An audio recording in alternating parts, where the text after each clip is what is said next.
ఒక వ్యక్తిని కనికరింపజేసిన, ఒక వ్యక్తిని కఠినపరిచిన, అది నీ మేలు కొరకే దేవుడు చేస్తాడు. హల్లెలూయా. దేవుని ప్రేమించే వారికి అనగా ఆయన సంకల్పం చొప్పున పిలువబడిన వారికి మేలు కలుగుటకే సమస్తము కూడా ఆమేన్ సమకూడి జరుగుతాయి. ఎవరికండి? అందరికీ కాదు. ఎవరైతే దేవుణ్ణి ప్రేమిస్తారో. పరిస్థితులు ఇలాగున్నా, ద్వారాలు మూయబడినా, దేవా నాకు వచ్చిన ఆపర్చునిటీలన్నీ పోయినాయి, నువ్వేం దేవుడివే అనలేదు యోసేపు. దేవుడి సన్నిధిలో వేచడం, చచ్చిపోతే చెరసాలను చూస్తా, నా నీతిని మాత్రం నేను విడిచిపెట్టను, నా దేవుడిని మాత్రం విడిచిపెట్టను. ఆయన నాకు తోడున్నాడు.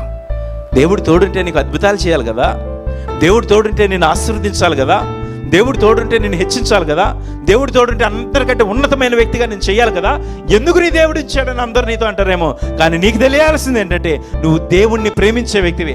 ఆయన చేసినా చేయకపోయినా ఆయన సమస్తం నా మేలు కోసం చేస్తాడంతే.